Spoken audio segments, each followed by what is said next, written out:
Maswerteng hapon po 3D Lotto players. Narito na po ang mga numerong nanalo sa 3D Lotto 5 PM result. July 1, 2026, araw ng Miyerkules. Kaya kunin nyo na po ang inyong mga ticket. Narito na po ang resulta.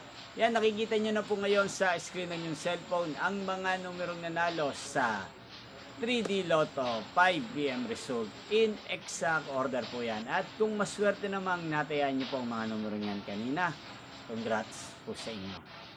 At narito naman po ang mga numerong nanalo sa 2D Lotto 5 PM result.